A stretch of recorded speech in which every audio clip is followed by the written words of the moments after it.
President greeted with blistering op-ed headlines. The Wall Street Journal, President Costanza takes on inflation. That made David Asman laugh on set here.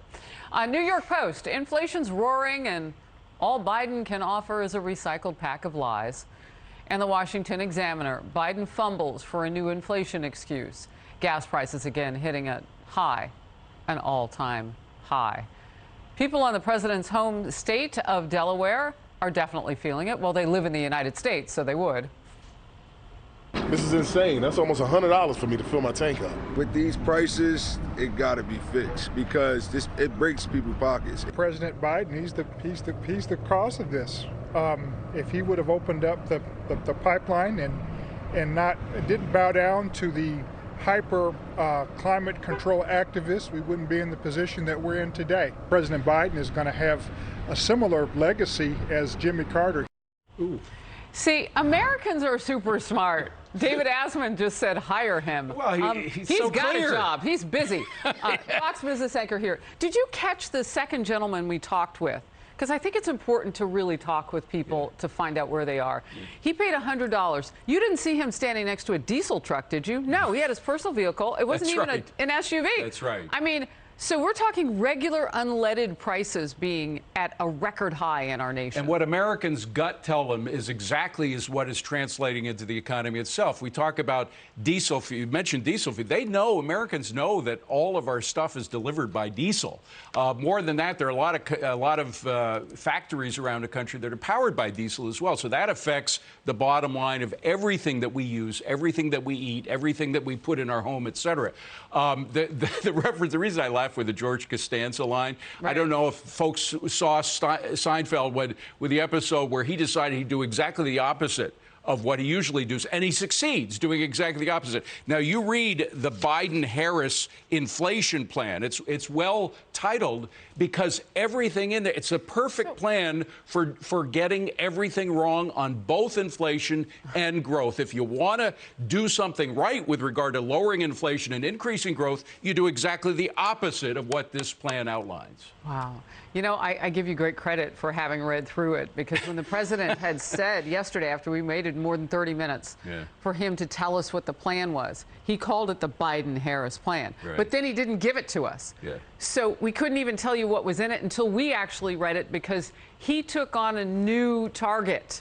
Not Putin, not pandemic, but this time private industry and congressional Republicans. Right. And as Ed Lawrence just showed us, the average price of a gallon of regular unleaded hit another high today. So we were at $4.37 yesterday. David, it's $4.40 today. Yeah. 3 cents from yesterday, 18 cents from last week. President Biden was asked about alternative options for Americans. You're a train guy. Have you ever thought of your administration asking Americans to drive less, to take public transport? Well, if you ever raised a family like mine, you don't have to tell them. They're doing everything in their power to figure out how not to have to show up at the gas pump. One of the things that's going to help a lot, but it's going to take time, is our infrastructure bill. The truth is, they don't have that many options in terms of transportation around the country. You know, can I just jump in?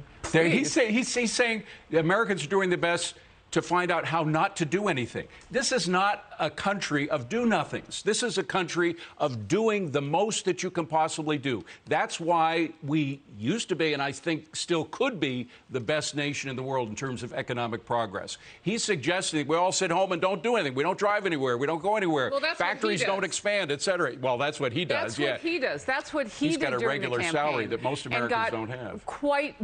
And got quite the reputation for running a campaign from a basement in Delaware. Look, he's telling you what worked for him. We don't want to live his life. No. We'd like to live ours. Well, we've tried his life. We tried the lockdowns. They didn't work. Turning off the economy was a terrible mistake. Of course, it first happened under Donald Trump. Even he admits now, and a lot of other studies have shown that it was a bad mistake. Economically speaking, it was horrible. So we are suffering the hangover from that experience. But he is doubling down. If I was Senator Kennedy, I'd say doubling down on stupid. I won't go that far. He's doubling down on failure. He has failed to do anything to really hit inflation. He has failed to do anything to really grow the economy. We had negative growth in our first quarter. We need to grow the economy. We need to expand what we're doing, get back in the fast lane, which is where Americans feel comfortable being. Or as he says, the fast lane inside your house. Doing everything you can to avoid the pump. He's continuing this process. The reason why, by the way, you haven't heard much about this new plan, which I did read over and have notes on and everything. It's the same as the last. You kill fossil fuels. You blame the food producers.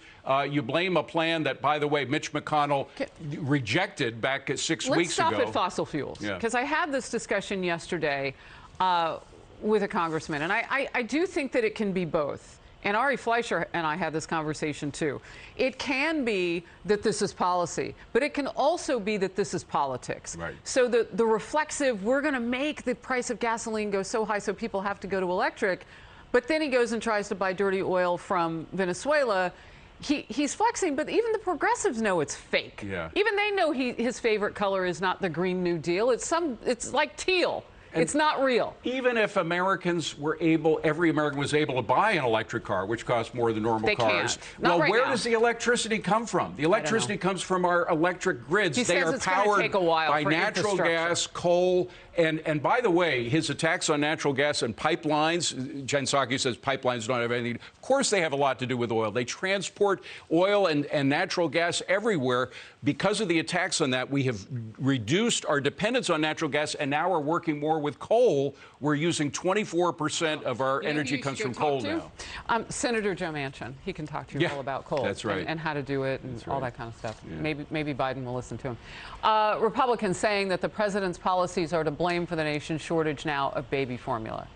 Some parents are driving hours just to find a store with anything that they can buy on the shelves. Others are watering down formula, trying to ration it. New York's Elise Stefanik is a member of the House Republican leadership. She's a mom. She has a 9-month-old son. Who needs formula? Watch. This is a crisis across America. I can think of no more harrowing just crisis for parents as they are desperately trying to find access to baby formula. I'm hearing from parents all across America. We are demanding action. We want to make sure that there is a plan, and we have seen no plan from Joe Biden or the FDA. It's not a crisis to them, apparently. A new op-ed says the FDA has failed to protect families in the baby formula shortage crisis. Here's a mom. The other danger is that, while you're keeping your baby alive, you're creating deficiencies that are critical for brain development that they're not going to recognize until there is some damage done to their brain development. And you're only going to realize that a couple months down the road. Here's what happens when you abdicate your responsibility on any issue. You hear words like rationing used for baby formula in the United States, and you don't run to the White House lectern to fix it. Right. Maybe you didn't hear it. It's extraordinary. And another thing that these inflation figures today point out is that we're having inflation more than just supply chain issues.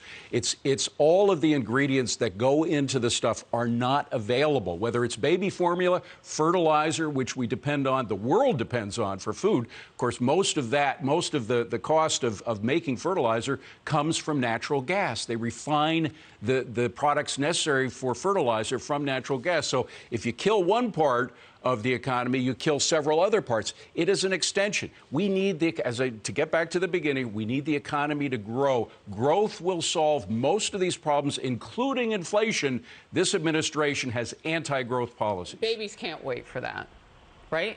So all of that is true. But right now, and I called for this yesterday, Operation Warp Feed My Baby. We have seen a president that would step up and put some production in we have a vaccine. When you talk about rationing, scientists have said that, and doctors have said, not that they're not scientists, that it may affect the brain in ways that we don't know for babies that aren't getting their nutrients. Dana and Bill just had a guest on just last hour talking about this. We know this as parents. We know that's true. It's fascinating that you bring up Operation Warp Speed, because the way in which these two presidents deal with crises is completely different. Operation Warp Speed was successful because they got rid of regulations, allowed the private sector to come in and move like lightning speed to get the job done. This administration is doubling down on regulations, which not only clog the process of invention, but also raise prices because those prices are passed on to the consumer. David Asman, we got to a lot. Operation Warp Feed My Baby.